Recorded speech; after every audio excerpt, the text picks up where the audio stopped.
বাইতুল মাকদেস এটা কে তৈরি করেছেন? উত্তর দেন। আদম আলাইহিস সালাম। কি বলবেন? আপনারা জানেন না বাইতুল মাকদেস কে তৈরি করেছে? সুলাইমান আলাইহিস সালাম, তাই না? আসলে মুসলিমদের প্রথম কিবলা কোনটি? বাইতুল মাকদেস। দেখেন, এই দুইটা কথা ইহুদিদের কথা। কাদের কথা? কিন্তু আপনাদের মুখ থেকে বের হচ্ছে এটা। আর আমাকে প্রশ্ন করেছেন, আমি প্রশ্নের উত্তর দিয়েছি। মুসলিমদের প্রথম কিবলাও কোরআনুল কারিমে যে সাংকেতিক চিহ্ন রুকু দেওয়া আছে, এটা আমাদের উপমহাদেশে শুধু আছে। এটা কেন চালু হলো? এই রুকুর ইতিহাসটা হলো ৫ম শতাব্দী হিজরিতে উজবেকিস্তান এলাকার লোকেরা প্রথম, এই বেদাতি আকিদার লোকেরা কোরআনে রুকু যোগ করে। কয়টা রুকু আছে জানা আছে? 540টা রুকু আছে। কিভাবে আসলো? আমাদের এই উপমহাদেশে যে তারাবির সালাত চালু আছে, কয় রাকাত? 20 রাকাত। তো প্রতিদিন 20 রাকাতে 20 রুকু পড়বে, এজন্য ভাগ করা। 20 রাকাতে কয় রুকু পড়বে? 20 রুকু। আর 27 রাত্রিতে খতম হবে। 27 দিয়ে 20-কে গুণ দেন, কত হয়? কত? 540। তো এই 20 রাকাত তারাবিটা, এটা সহি কোনো হাদিস দ্বারা প্রমাণিত না, এটা জাল হাদিস। রাসূল সাল্লাল্লাহু আলাইহি ওয়াসাল্লাম, সাহাবায়ে কেরাম কখনো 20 রাকাত পড়েননি। বড় কথা হলো, সৌদি আরবের যে নুসখা মুসহাফুল মদিনা, উসমানী নুসখা যেটা, এই নুসখাতে রুকু নাই। তা আমরা কেন বসাই দিলাম? বুঝছেন? এবার কি পরিষ্কার হয়েছে? উপমহাদেশের এই আমাদের এলাকার বেদাতি মোল্লারা, এরা খুব সাহসী, চালাকেরা। শুধু রুকু না, মঞ্জিল আছে না কোরআনে, মঞ্জিল 7 মঞ্জিল, এরও কোনো দলিল নাই, এরা বসাই দিয়েছে কোরআনের মধ্যে। কোরআনের রুকু আছে মোট, উসমানী নুসখা যেটা, মদিনার নুসখা, সৌদি নুসখা যেটা, 15টা আছে। আমাদের উপমহাদেশে কোরআন চালু আছে, এখানে কয়টা সেজদা আছে? তেলাওয়াতের সেজদা 14টা আছে। সূরা হজ্জের দ্বিতীয় সেজদায় গিয়ে ওখানে লেখা আছে ইনদা শাফিঈ, ইমাম শাফির নিকটে দ্বিতীয় সেজদা। আর আমাদের দেশে হাফেজরা যখন তেলাওয়াত করে, সূরা হজ্জের দ্বিতীয় সেজদায় গিয়ে কিন্তু সেজদা দেয় না। কিন্তু যারা আপনারা হারামাইনে মক্কা মদিনায় সালাত আদায় করেছেন, তারা দেখবেন দ্বিতীয় সেজদাতে সেজদা দেয়। এইটা সহ 15টা। সাহস কত! কোরআন থেকে একটা সেজদা কি করে দিছে? বাতিল করে দিছে। এরা সব পারে। বাংলাদেশে উপমহাদেশের বেদাতি মোল্লারা সব পারে। আরেকটা দেখবেন, সূরা ফাতিহার শুরুতে বিসমিল্লাহ আছে না? এই বিসমিল্লাহ কিন্তু সূরা ফাতিহার আয়াত, একটা আয়াত, 1 নম্বর আয়াত। আমাদের দেশে ছাপা কোরআনে ওটা আয়াত ধরা হয়নি, অথচ মদিনার নুসখাতে বিসমিল্লাহির রহমানির রহিম একটা কি আয়াত। ওরা কি করছে? গায়রিল মাগদুবি আলাইহিম ওয়ালাদ-দাল্লিন সিরাতাল্লাযীনা আন'আমতা আলাইহিম, এখানে কিছু দেয়নি। এখানে আরবিতে একটা চিহ্ন দেওয়া আছে। ওখানে দেখবেন 6 আয়াত বলে নাই। দেখেন আপনি কোরআন 6 আয়াত নাই, এটা ওই শেষে 7 নম্বর আয়াত দিয়ে রাখছে, কিন্তু 6 নম্বর আয়াত নাই। আর 1 নম্বর করেছে আলহামদুলিল্লাহ রাব্বিল আলামিন। এটা সালাকি। আর খামাখা বিভিন্ন জায়গাতে চিহ্ন দিয়ে রাখছে। তো আলহামদুলিল্লাহ, আল্লাহর শুকরিয়া আদায় করি যে এইটা আমরা এই আবর্জনাগুলো পরিষ্কার করেছি আলহামদুলিল্লাহ। ওই যে বানোয়াট বাতিল দোয়া যোগ করে দিছে না কোরআনের পিঠে, 2-3টা দোয়া যোগ করেছে, তারপরে তাবিজের নকশা যোগ করেছে, ভুয়া ফজিলত যোগ করেছে। কোরআন আল্লাহর পক্ষ থেকে নাজিল হওয়া একটা বিধান, এর সাথে মানুষ কিভাবে যোগ করতে পারে? যাক আলহামদুলিল্লাহ, আমরা এটা পরিষ্কার করেছি এবং এটা আমাদের কাছে প্রিন্ট হয়ে বেরিয়ে আসছে আলহামদুলিল্লাহ। তো বেশ কিছু মানুষ এখানে আলহামদুলিল্লাহ সহযোগিতা করেছেন, তার মধ্যে ভাষানটেকের মানুষও আছে আলহামদুলিল্লাহ এই কোরআন প্রিন্ট করাতে। আমার সময় লাগছে অনেক, আমার খুব ইচ্ছা আছে আপনারা দোয়া করবেন। দোয়া আপনারা করেছেন, এই জন্য আল্লাহর কাছে কবুল হয়েছে এবং এটা এখন ছাত্রদের কাছে চলে আসছে হাতে, তারা এখন পড়াশোনা করতে পারছে। এটাই তা আগামীতে যেন এটা আমরা অনুবাদ দিতে পারি, একটু দোয়া করবেন। বাংলাদেশে যে অনুবাদটা প্রচলিত আছে, আপনারা ক্ষিপ্ত হয়ে যান, শুধু আমি কিছু বললেই আপনারা যেটা শুনে আসছেন বিরোধী হয়ে যায়, আপনারা ক্ষেপে যান। আসলে ক্ষিপ্ত হওয়া ঠিক না, যাচাই করা উচিত। মুজাফফর বিন মহসিন বলছে, দেখি একটু যাচাই করি। আপনারা বলেন তো, আপনাদের একটা প্রশ্ন যাচাই করি। বাইতুল মাকদেস এটা কে তৈরি করেছেন? উত্তর দেন। আদম আলাইহিস সালাম। কি বললেন? আপনারা জানেন না বাইতুল মাকদেস কে তৈরি করেছে? সুলাইমান আলাইহিস সালাম, তাই না? আসলে মুসলিমদের প্রথম কিবলা কোনটি? বাইতুল মাকদেস। দেখেন, এই দুইটা কথা ইহুদিদের কথা। কাদের কথা? কিন্তু আপনাদের মুখ থেকে বের হচ্ছে এটা। আর আমাকে প্রশ্ন করেছেন, আমি প্রশ্নের উত্তর দিয়েছি। মুসলিমদের প্রথম কিবলাও কাবা, শেষ কিবলাও কাবা। এটা হলো ইহুদিদের কথা যে মুসলিমদের প্রথম কিবলা হলো বাইতুল মাকদেস। নাউজুবিল্লাহ। আপনি বলবেন কেন? প্রথম ইবাদতের ঘর তৈরি করেছেন ইব্রাহিম আলাইহিস সালাম, সেটা কাবা। আল্লাহ রাসূল যখন হিজরত করে মদিনায় গেলেন, যখন মদিনায় গেলেন তখন 17 মাস কিবলা ছিল কোনটা? বাইতুল মাকদেস। 17 মাস পরে আবার কিবলা হয়েছে কোনটা? কাবা। তাহলে প্রথম কিবলাও কাবা, শেষ কিবলাও কাবা।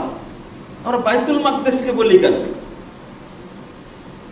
দ্বিতীয়, ইব্রাহিম আলাইহিস সালাম প্রথম ঘর তৈরি করেছেন কি? কাবা।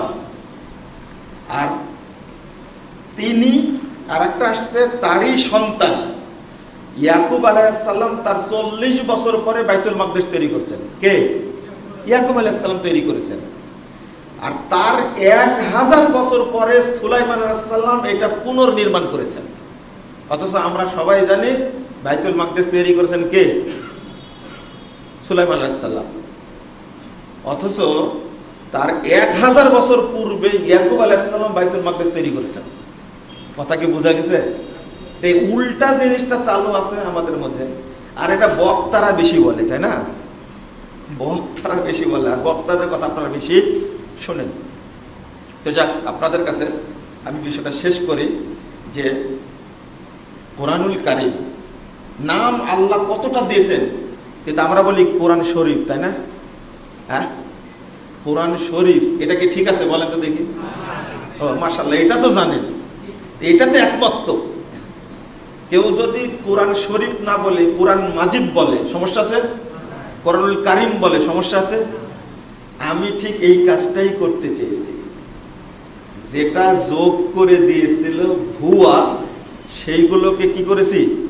ছাঁটাই করেছি, করে মদিনা নুসখা যেটা তার মতো করেছি। আর এখানে এইটা ছাপাতে আমাকে সবচেয়ে বড় সহযোগিতা করেছেন আপনাদেরই সন্তান আমাদের ইব্রাহিম খলিল ভাই। আলহামদুলিল্লাহ, আল্লাহ যেন যাজায় খায়ের দান করেন, আল্লাহুম্মা আমিন। তো আমি এখানে একটা আপনাদের সহযোগিতা চাই। আমরা মোটামুটি 5,000-এর মতো কোরআন ছাপায়া আমাদের যে প্রতিষ্ঠানগুলো আছে এগুলোতে আমরা বিনামূল্যে বিতরণ করবো ইনশাআল্লাহ কোরআনটা। এই কোরআনের কপি আমরা প্রথম ছাপাইছি, বেশি টাকা লাগছে, কিন্তু এখন এটাতে খরচ পড়ছে 300 টাকা।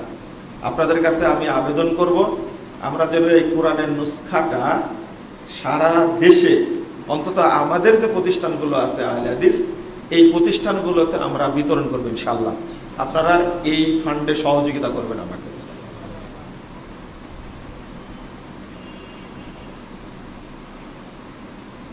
আর একটা প্রশ্ন, আমার ঠোঁটের কোনায় ঘায়ের মতো আছে, পানি লাগলে ঘা বেড়ে যায়, এমন অবস্থা ওযু আর ফরজ গোসলের সময় কিভাবে মুখমুখ ধৌত করব?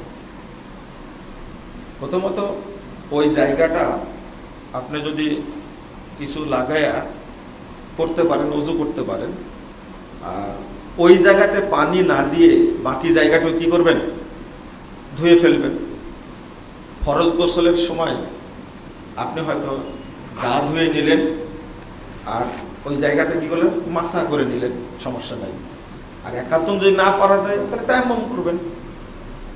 ওযু না করে গোসল না করে কি করবেন, তায়াম্মুম করেন। এটা খুব সহজ অপশন, শরীয়ত অপশন দিয়েছে, কোনো সমস্যা নেই। আচ্ছা, আর একটা প্রশ্ন করেছিলেন, আপনি এক বক্তব্যে বলেছেন আহলে হাদিসদের কোনো বন্ধু নাই, কি বুঝাতে চেয়েছেন?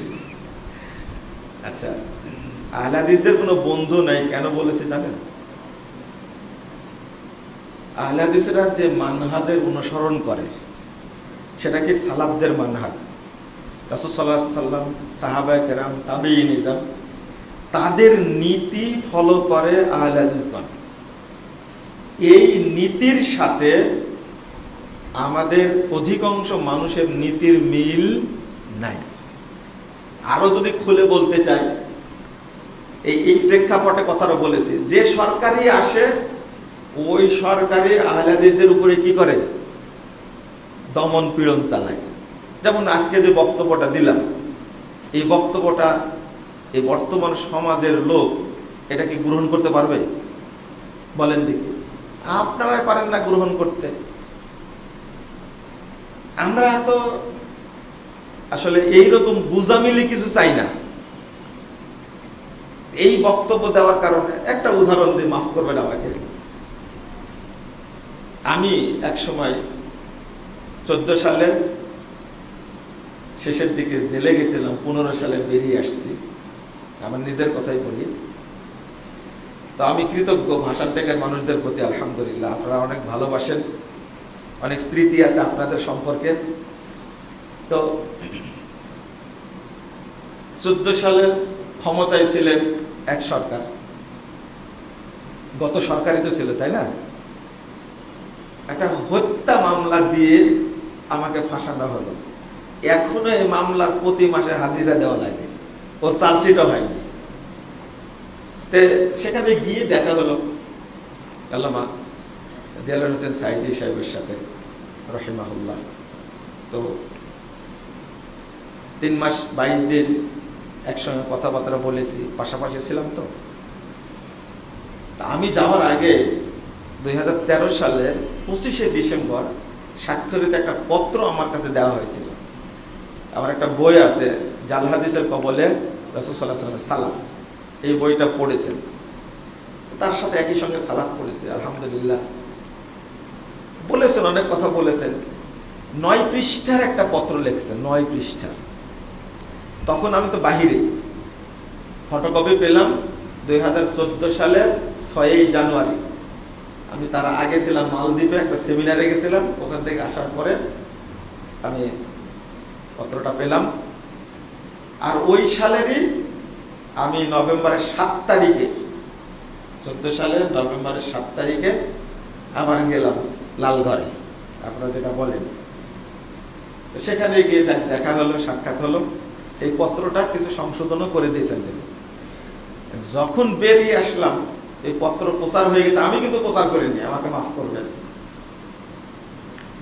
তখন জামাত ইসলামের ভাইয়েরা বলল কি, এটা মুজাফফর বিন মহসিন এটা মিথ্যাচার করছে, যাবেন কোথায় আপনি? বুঝেননি কথাটা? কোনো পত্র লেখেনি, কিছুই লেখেনি ইত্যাদি। তো আমরা তো দুনিয়ার কারো সাপোর্ট পাবো না, এটাই পরিষ্কার। আমি তখন বলেছিলাম যে রাজনীতি করলে এই শরীয়ত নিয়ে মিথ্যা রাজনীতি করা যায় ঠিক না, এটা হারাম। আপনি আমাকে জিজ্ঞেস করতে পারেন, কিন্তু এতটাই মিথ্যাচার করা হলো, দেশের যেখানে যাই সেখানেই বলে যে আপনি তো মিথ্যা কথা বলেছেন, সাইদি সাহেবের সাথে আপনার দেখাই হয়নি, পত্র কখন দিলেন? তিনি মারা গেছেন, বের হয়ে আসলে ওটা বেশি প্রমাণ হতো। আল্লাহ যেটা চেয়েছেন, আল্লাহ তাকে শহীদের মর্যাদা দান করুন, দোয়া করি। এবং মানে একটা কবিতা লিখে দিয়েছিলেন আমার বইয়ের মধ্যে, তো যাক ওটা বলবো না। তো আমরা মনে করি যে আমরা স্বতন্ত্র, রাসূল সাল্লাল্লাহু আলাইহি সাল্লাম এবং সাহাবে কেরামের মানহাজ, এর মানহাজের বাহিরে আমরা কখনো যাব না ইনশাআল্লাহ। সোজা কথা, আমাদের টার্গেট শুধু দুনিয়া না আখিরাত। জাপানে কোনো অন্যায় নাই, আমাদের দেশটা যদি জাপান হয়ে যায় কোনো সমস্যা? হ্যাঁ, জাপানে কোনো অন্যায় নাই কিন্তু দিন আছে সেখানে, তাহলে জাপান করে কি লাভ আমার?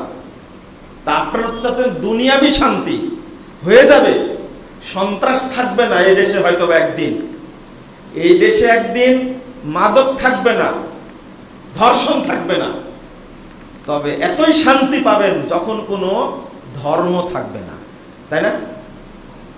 ধর্মের বিধি নিষেধ আছে, এই জন্যই সমস্যা। আমরা এই রকম দেশ চাই না যে দেশে কি থাকবে না, ধর্ম থাকবে না। কথা বুঝতে পারলেন? ইসলাম থাকবে ইনশাআল্লাহ, এবং আগামী দিনে ওই আল্লাহ রাসূলের প্রদত্ত ইসলামই চালু হবে ইনশাআল্লাহ, যদি আপনাদের একাগ্রতা থাকে। আল্লাহ আমাদের কবুল করুন, আমিন। হাঁস মুরগি বা কোনো পশু জবে করার সময় পশ্চিমমুখী হয়ে জবে করা কি বাধ্যতামূলক? কেন বলেন তো দেখি, আপনার এই প্রশ্নটা কেন? এটাকে শোনা লাগবে, বুঝেননি মনে কথাটা? আপনার এই প্রশ্নটা শুনতে হবে, আপনি প্রশ্নটা করলেন কেন? বাধ্যতামূলক কি না এটা প্রশ্নটা করলেন কেন আপনি? এটা আর বলবে না, নিশ্চয়ই একটা উদ্দেশ্য আছে। কিবলামুখী করে জবে করা সুন্নাহ, আপনি এটা করবেন, আপনার কি আপত্তি আছে? ওকে, সুন্নাহ আপনি মেনে চলেন, আলহামদুলিল্লাহ, অতিরিক্ত কিছু বলার দরকার নেই। করা যাবে না, অন্যদিকে করা যাবে না, আপনি পশ্চিম দিকে কিবলামুখী করে করবেন। কোনো মা যদি তার ছেলেকে অভিশাপ দেয় যে তোর নামাজ হবে না, তাহলে কি এরকম অভিশাপ কার্যকর হবে? মায়ের অভিশাপটা, বাপের অভিশাপটা খুব কঠিন। একটা হাদিসে আসছে যে মা বাপ যদি সন্তানের পক্ষে দোয়া করে তবু কবুল হবে, বিপক্ষে যদি দোয়া করে তবু কবুল হবে। এই দুইটা মানুষ মাত্র। অন্য মানুষ যদি বিপক্ষে দোয়া করে কবুল নাও হতে পারে, কিন্তু বাপ মা যদি আপনার বিপক্ষে কবুল দোয়া করে এটা কবুল হবে, 1 নম্বর। তবে নামাজ কবুল হওয়ার বিষয়টা এটা বাপ মায়ের হাতে না, কার হাতে? আল্লাহর হাতে। এটা বাপ মা করতে পারে না এটা। এখন অন্য বিষয়ে যদি আপনাকে কি দেয়, বদদুয়া দেয়, তবে কবুল হবে না এটা বলাটাও কিছুটা বদদুয়ার মতো। এখন আপনি এটা লেখেননি যে কেন এই দোয়াটা দিয়েছে, এই বদদুয়াটা দিয়েছে, এটা তো লেখেননি, তাই না? কি কারণে? দুইটা বিষয় থাকে। যদি মা বাপ অসৎ কাজ করার জন্য আপনাকে বাধ্য করে, আর আপনারা যদি সেটা না করেন, আর এই জন্য যদি বদদুয়া দেয়, তাহলে এই দোয়ার কোনো মূল্য নেই। পরিষ্কার হয়েছে মনে হয়, তাই না? মা বাপ যদি খারাপ কাজে বাধ্য করে আর আপনি সেটা করতে চাচ্ছেন না, আর এই জন্য যদি বদদুয়া দেয়, তাহলে এই বদদুয়ার কোনো মূল্য নাই। আর একটা বিষয় হলো, খারাপ কাজে বাধ্য করলে সন্তান সেটা মানতে বাধ্য নয়। ভালো কাজের ক্ষেত্রে সন্তানকে বললেন, সন্তান মানল না, তখন যদি বাপ মা বদদুয়া দেয় তাহলে সেটা কিন্তু কঠিন, এটা স্পষ্ট। কোরআনের কোন সেজদার আয়াত যদি বাংলা অনুবাদ পড়ি তাহলে কি সেজদা দিতে হবে? আর সেজদা দেওয়া কি ওয়াজিব নাকি সুন্নাহ? প্রথমে বলি এই সেজদাটা হলো সুন্নাহ। এটা কি তেলাওয়াতের সেজদা কি সুন্নাহ? প্রশ্ন হলো যে আপনি বাংলা তেলাওয়াত করছেন, বাংলা অনুবাদ পড়ছেন, তাই না? তখন সেজদা দেবেন কিনা?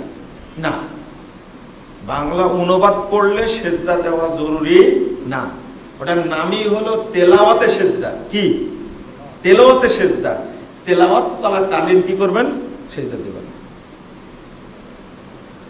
2 নম্বর বিষয় হলো যে আপনি যখন কোরআনটা পড়ছেন, আচ্ছা প্রশ্ন করি, তেলাওয়াত যখন করেন এই কোরআনের মধ্যে কি অনুবাদ থাকে না অনুবাদ ছাড়াই করেন? আচ্ছা, অনুবাদ আছে এইরকম কোরআন পড়েন কে কে? হাত তোলেন তো দেখি। অনুবাদ আছে এরকম কোরআন পড়েন আপনারা, তাই না?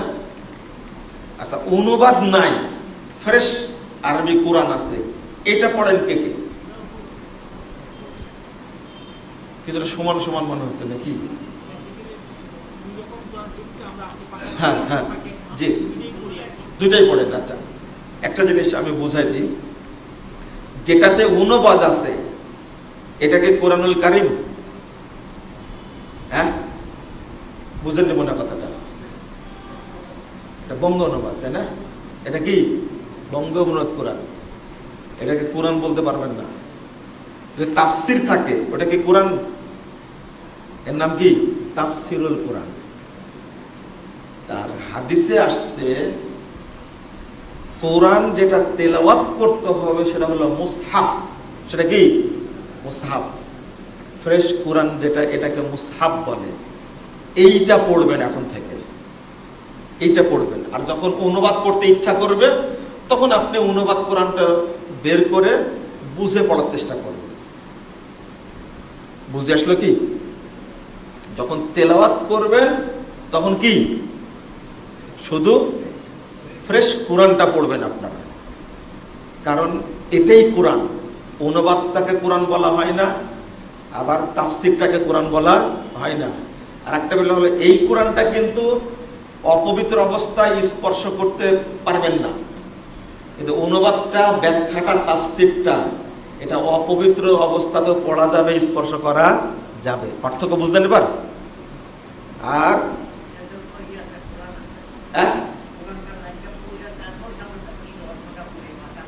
না, আপনি ফ্রেশ কোরআনটাই পড়বেন। অর্থ বোঝার জন্য আলাদা কোরআন পড়বেন। অর্থ বুঝবেন যখন, তখন আলাদা পড়বেন। তেলাওয়াত আলাদা জিনিস, কিন্তু আপনি যদি বুঝে পড়তে চান তাহলে অনুবাদ পড়বেন, তাফসির পড়বেন, সেটা আলাদা। আমাদের এই যে আহলে কোরআনরা আমাদের সর্বনাশ করে ফেলেছে। আগে বহু মানুষ কোরআন তেলাওয়াত করতেন শুধু।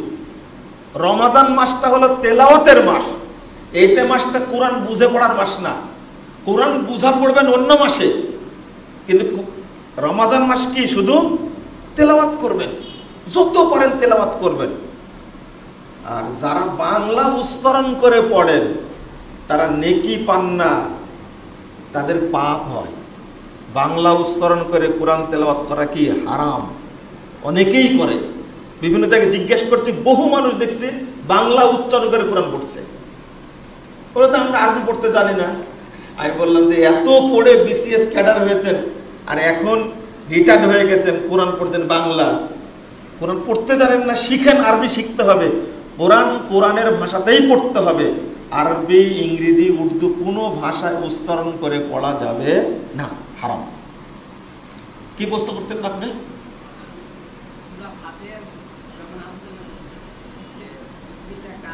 জি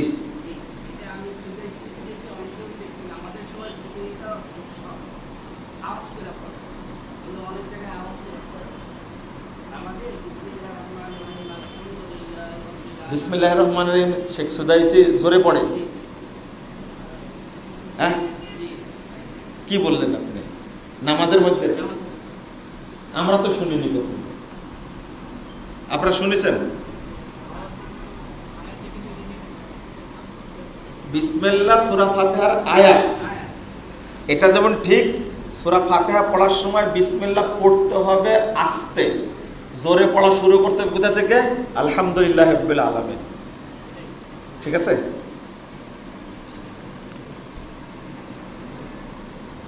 শেষ। আর কোনো প্রশ্ন?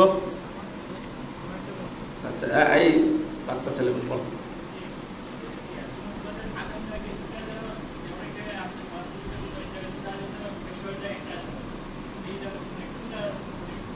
আচ্ছা আচ্ছা,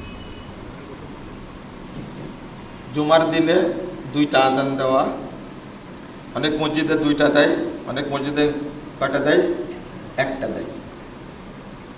এই দুই আজানকে অনেক আলেম জায়েজ বলেছেন। এরা সালাফি আলেমদের মধ্যেই এটা বলেছেন যে জায়েজ, উসমান রাদিয়াল্লাহু আনহুর মতো। আর এর মধ্যে অনেক আলেম বলেছেন এই আজান দেওয়া যাবে না। যেমন শেখ আলবানী রাহিমাহুল্লাহ বলেছেন, আমরাও বলি যে উসমান রাদিয়াল্লাহু আনহু যে কারণে আজান দিয়েছিলেন দুইটা, ওই কারণ যদি থাকে তাহলে ওই আজান এখনো চলবে। কথা বোঝা গেছে? আর যদি ওই কারণ যদি না থাকে তাহলে এই দুই আজান দেওয়ার প্রয়োজন নাই। যেহেতু সালাফি আলেমদের মধ্যেই এই দুইটা মত আছে, এই ব্যাপারে শক্ত বক্তব্য দেওয়া মানে মূলনীতি না। কথা পরিষ্কার হয়েছে তো? যদি বেদাত হয়ে যেত তাহলে এ ব্যাপারে শক্ত বক্তব্য দিতাম, এটা কি বেদাত। কথা বোঝা গেছে? যখন যেমন রুকু থেকে উঠে বুকে হাত বাঁধেন, তাই না? এখানে কেউ বাঁধেন আপনারা? ওই যে একজন বাঁধে, যেমন, আর হাত অধিকাংশ ছেড়ে দেন, তাই না? আমরা কিন্তু সব ফতোয়া মানি না, বললেও সব ফতোয়া কি মানি না। এটা শেখ আলবানী রাহিমাহুল্লাহ বলছেন যে বুকে হাত বাঁধা হলো একটা ভ্রষ্ট বেদাত। আর অন্য অন্য আলেম কি বলছেন? আরবি আলেমরা বলছেন কি বুকে হাত বাঁধা যেতে পারে রুকুর পরে। ঠিক আছে? তা আমরা এখানে শেখ আলবানীর ফতোয়াটা অনুসরণ করি অনেকেই, আর কেউ কেউ কি শেখ বিন বাজের ফতোয়াটা অনুসরণ করেন। এখানে আপনার ভূমিকা কি হবে বুঝেননি কথা? আপনার কাছে যেটা মনে হবে এটা হাদিসের অনুকূলে, তাহলে কি করবেন? ছেড়ে দিবেন। আমরা ছেড়ে দিই, এটা হাদিসের অনুকূলে মনে হয়। আর এই ফতোয়াটা কেবল আমরা আরবি বিদ্বানদের কাছ থেকে শুনছি। কথা বোঝা গেছে? এইরকম ফতোয়া যখন আসবে তখন আপনি কড়া ভাষা প্রয়োগ করতে পারবেন না। এটা একটা মূলনীতি কিন্তু শরীয়ত বুঝার। আশা করি স্পষ্ট হয়েছে। বলেন।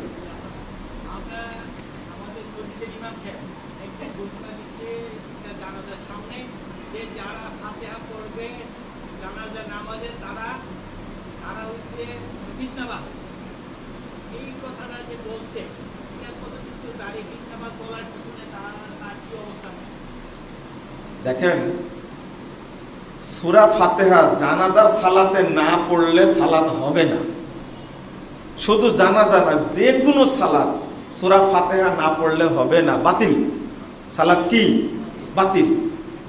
তো এই হাদিসকে বিরোধিতা করতে গিয়ে যদি কেউ বলে যে যারা সূরা ফাতিহা পড়ে জানাজার সালাত তারা ফিতনাবাজ, যারা পড়ে না তারাই ফিতনাবাজ, তাই না? বিষয়টা এরকম না।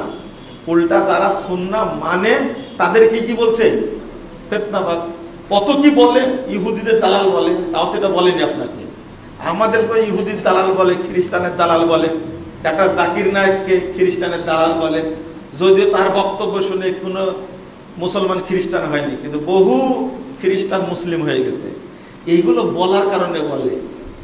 এই অবস্থা সাধারণ মানুষ একটু শিক্ষিত হলে এই অবস্থাগুলো থাকবে না ইনশাআল্লাহ, আশা করি। বলে হ্যাঁ,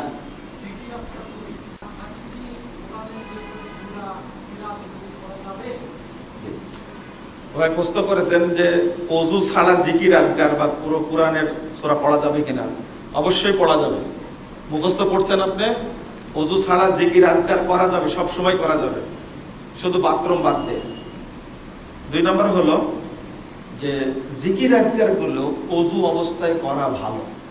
যেমন একটা হাদিস আসছে যে সালাতের সালাম ফিরানোর পরে যদি এমনি বসে থাকে, কেউ কিছু না পড়ে এমনি বসে আছে, ওযু থাকা অবস্থায় যতক্ষণ বসে থাকবে ফেরেশতারা ততক্ষণ তার জন্য রহমতের দোয়া করবে, ততক্ষণ। তাহলে কি করার দরকার? ওযু অবস্থায় থেকে জিকির আজকার করাটা কি ভালো। প্রশ্ন করতেই থাকবেন, তাই না? থামেন, এ নিয়ে আগে বলেছেন।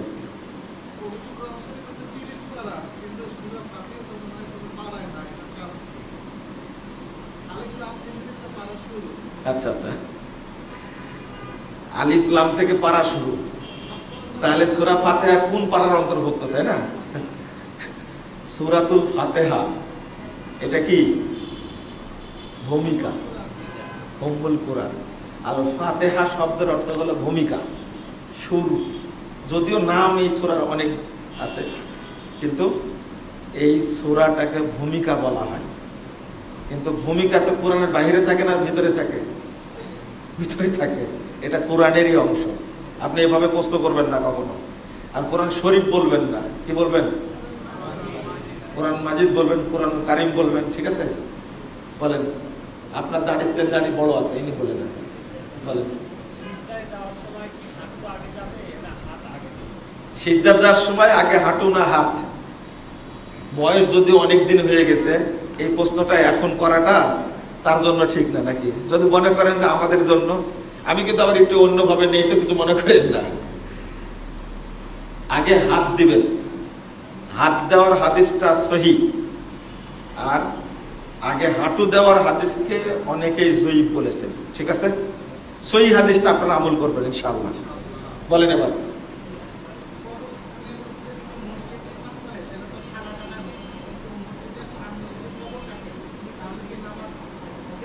আচ্ছা, কবরের উপরে যদি 20 তলা মসজিদও করে, ওই 20 তলার উপরে সালাত পড়লেও সালাত হবে না। মানে ওটা মসজিদটা কার উপরে? কবরের উপরে হয়েছে। ঢাকা শহরে মসজিদ হয়েছে, মানে নিচে কবর, উপরে কি মসজিদ। জাহেলেরা, এদের নামাজ হবে না। আপনাদের আকীদায় সমস্যা, তো এগুলো মাসালা দিয়ে কি করবো? বলে মসজিদের সামনে যে কবর আছে, এই কবরটা কি মসজিদের জায়গায় না অন্য জায়গায়?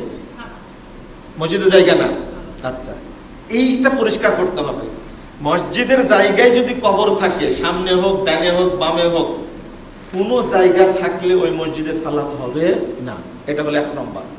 আর মসজিদের বাহিরে যদি থাকে, অন্য জমিতে, অন্যের জমিতে, তাহলে মূলনীতি হলে তখন মসজিদের দেওয়াল আর কবরের মাঝখানে একটা আলাদা কি করতে হবে? ওয়াল দিয়ে দিতে হবে। তাহলে সালাতে কোনো সমস্যা নাই। এইটা কত সুন্দর বুঝছে দেখেন, যে কবরের উপরে মসজিদ তৈরি করা হয়েছে, নামাজ হবে না, কত সুন্দর বুঝছেন। কিন্তু যে ইমামের আকীদা আল্লাহ সর্বত্র বিরাজমান, আল্লাহ নিরাকার, তার পিছনে কি নামাজ হবে? হ্যাঁ, না না, এর পিছনে নামাজ হবে না। পড়েন কেন? এটাই এখন পর্যন্ত বুঝেননি। জামাত হলে নামাজ শুরু করে দেন, অথচ ওই ইমামের আকীদা হলো নবী মরেনি, হায়াতুন নবী এখনো জীবিত আছে। এরা হলো মুশরিক। আস্তাগফিরুল্লাহ, আস্তাগফিরুল্লাহ, নাউযুবিল্লাহ। আল্লাহর নবী গায়েব জানতেন। এই পচা আকীদা যাদের, তাদের পিছনে সালাত হবে না, বাতিল। সালাত কি? বাতিল। পরিষ্কার ভালোভাবে জেনে রাখবেন কথা। অর্থাৎ সালাত পড়ার সময় হিসাব করে পড়বেন। এই বাংলাদেশে অধিকাংশ মানুষই এই আকীদায় বিশ্বাসী যে আল্লাহ সর্বত্র বিরাজমান। আর চার করেন না, এটা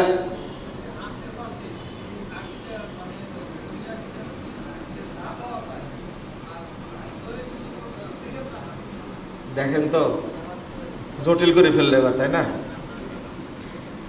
এইরকম সঠিক আকীদার যদি কি না থাকে, মসজিদ না থাকে, তাহলে বাড়িতে পড়বেন আপনি?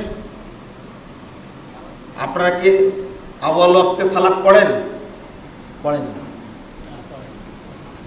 আউয়াল ওয়াক্ত কখন?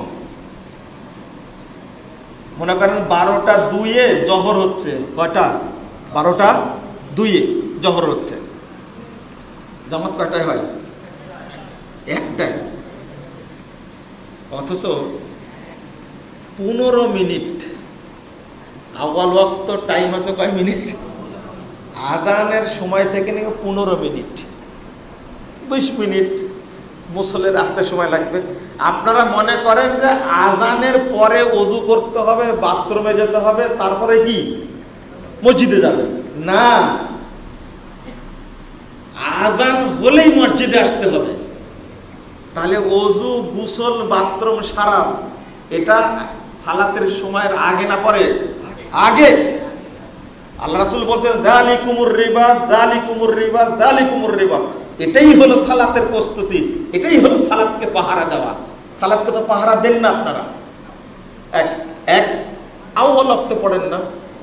একজন প্রশ্ন করেছিল আপনার মতোই যে আমার বাড়ির পাশেই মসজিদ আছে, তো 20 রাকাত তারাবি হয়, তো আমি 8 রাকাত পড়ি তারাবির নিয়তে আর 12 রাকাত পড়ি সুন্নাতের নিয়তে। আমি বললাম যে এত বড় মুফতি আপনি, এরকম ফতোয়া কোনোদিন শুনেনি তো। আমি বললাম আচ্ছা ঠিক আছে, 8-12 পরে ইমামের আকীদা বলেন। তো বলছে ইমামের আকীদা হলো আহলে হাদিসরা কাফের। আহলে হাদিসরা কি? কাফের। যে বলে নবী মাটির তৈরি সে কাফের, তার বউ তালাক হয়ে গেছে। আমি বললাম যে ও 12 রাকাত পড়ুক আর 8 রাকাত পড়ুক আর 80 রাকাত পড়ুক, ওর পিছনে নামাজই হবে না। তখন বলছেন যে আমি যে কায়দা করে পড়তাম তা আজকে ওইটাও গেল। কথা কি বুঝতে পারছেন? ও কায়দা করে পড়ছে, নিজে নিজে একটা কায়দা করে নিছে যে 8 রাকাত পড়বো কি তারাবির নিয়তে, আর বাকি 12 রাকাত পড়বো কিসের নিয়তে? সুন্নাতের নিয়তে। দেখছেন মানুষ ভিতরে ভিতরে মুফতি হয়ে গেছে, খেয়াল করে না। তো আপনাকে বলবো একটা হাদিস আসছে, সেটা হলো ইন্নাকুম সাতুদরিকুনা আকওয়ামা ইউসাল্লুনা সলাতা বিগাইরি ওয়াক্তিহা ফাসাল্লু ফি বুয়ুতিকুম ফিল ওয়াক্তিল্লাযী তারিফুন। মুসনাদ আহমদের হাদিস 3601 নম্বর হাদিস।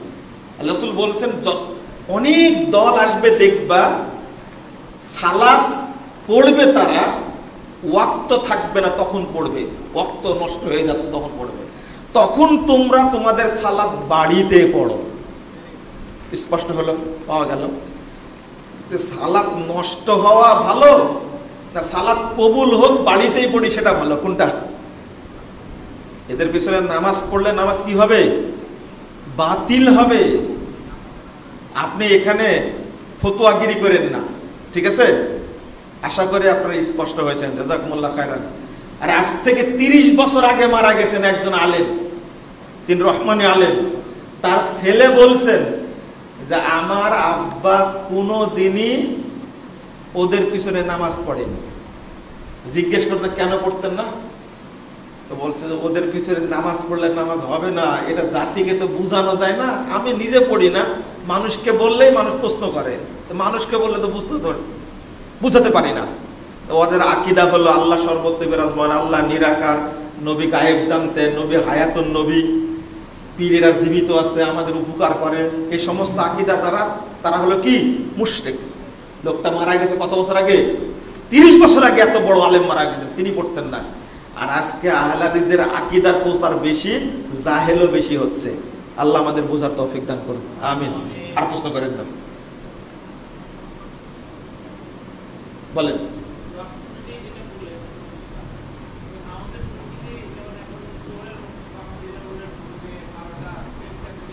জি, এই মসজিদের মুতাল্লিকে আমি করণে বলে দিছি, ওয়াক্ত হবে আজান দিয়ে দিবেন, কমিটি মিলে বসবেন। এটা আহলে হাদিসরা বিশেষ করে ভাষান টেক্সট চালু না করলে কে চালু করবে? আমি শুধু বলেছি, একদিন বক্তব্য শুনেছে আমার আব্বা ছিলেন, ওয়াক্ত হলে আজান দিতে হবে, আর আউয়াল ওয়াক্তে সালাত পড়লে আল্লাহ নিজে ওয়াদা করছেন আমি তাকে জান্নাত দেব। আউয়াল ওয়াক্তে সালাত পড়ে প্রথম কাতারে যদি কেউ পড়ে, আল্লাহ রাসূল বলেছেন ওই ব্যক্তি বিনা হিসাবে প্রথম যারা জান্নাত যাবে তাদের সাথে জান্নাতে ঢুকবে। এত সুন্দর ফজিলত থাকতে আপনার ফজিলত মেরে ফেলবেন কেন? আব্বা বললেন যে ওয়াক্ত হলে আজান হবে। কারণ 11:54 তো ওয়াক্ত হচ্ছে রাজশাহীতে, মনে করেন আজান দিয়ে দিল, মানুষ খেপে যাবে না? ওয়াক্ত হয়েছে, আজান দিয়ে, তোমার সময় থাকলে আসো নামাজে, যদি মহব্বত থাকলে, এখানে তর্ক করো না। সাহারির আজান দিতে হয় 12 মাস। শোনার পরে বলছে আজান এখন সাহারিরও হবে, 12 মাস সাহারির আজান হয়, 12 মাস। এটা করার জন্য সাহস লাগবে, কই কেউ তো কোনো আপত্তি করেনি। 12 মাস আজান 3টায়, 2:30টায় একটা হয়, আর মানে ফজরের আজান একটা হয়। কারো সাহস নাই এটা বলা, এই তুমি কেন আজান দাও এই টাইমে, কেন এখানে কোনো কে বলবে? আর ভাষানটাকে এই আহলে হাদিস ঐতিহ্যবাহী একটা প্রতিষ্ঠিত এলাকায় এখানে আজান সঠিক টাইমে দিয়ে সুন্নাত চালু করতে হবে, যাতে বাংলাদেশ সব জায়গায় চালু হয়ে যায়। আসর কয়টায় দেন? 4:30। 3:35 মনে হয় বক্ত, তাও একটু কাছাকাছি। 4:30 দেন, 3:35 দেন। আজানের টাইমটা ঠিক রাখবেন, যখন ইচ্ছা তখন দিবেন, যখন টাইম তখনই দিবেন, কিন্তু জামাতটা একটা নিয়ম করে দিবেন। জামাতটা কি বুঝেন নি মনে কথাটা? বললেন যে 35-এ আজান হবে, 4টায় জামাত হবে। বুঝেন নি কথা? 35-এ আজান হবে, 4টায় জামাত হবে, বা 38-এ আজান হবে, 4টায় জামাত হবে। খেয়াল করছেন কথাটা? 32-এ আজান হবে, টাইম হয়ে গেছে, আজান দিয়ে দিবেন। মাগরিবের টাইম এইভাবে দেন না? মাগরিবে কয়টা? 31-এ, 32-এ, 33-এ আজান দেন। ঠিক অন্য ওয়াক্তগুলো কি এইরকম। আসল রাইট টাইমে হয়। এই দেখেন ফজর এবং মাগরিবটা রাইট টাইমে হয়, তো বাকিগুলো করলে সমস্যা কি? সবচেয়ে কঠিন সালাত ফজরের টাইমে, তাই না? ওটাই সঠিক টাইম আছে। ইনশাল্লাহ হয়ে যাবে, ইনশাল্লাহ হয়ে যাবে। আলোচনা নাই তো, এই আলোচনা শুরু করেছে আমরা, এক সময় মানুষ করে নেবে ইনশাল্লাহ। আল্লাহ যেন আমাদেরকে আউয়াল ওয়াক্তে সালাত পড়ার তৌফিক দান করেন, আমিন। আর আউয়াল ওয়াক্ত বলতে কতটুকু বলেন? যেখান থেকে আজান শুরু হয়েছে ওখান থেকে নিয়ে 15 থেকে 20 মিনিটের মধ্যে সালাত পড়ে নেবেন, ঠিক আছে? জাযাকুমুল্লাহ খায়র, আশা করি বুঝতে পেরেছেন। আর প্রশ্ন করেন না, না না। আমরা এটা এখনো বিক্রি শুরু করিনি, তবে এই ভাষাটা আপনাদের সৌজন্যে মসজিদে আমরা কিছু কপি দিব ইনশাল্লাহ, ইনশাল্লাহ দেব, কিছু কপি দিব, আপনারা পড়বেন।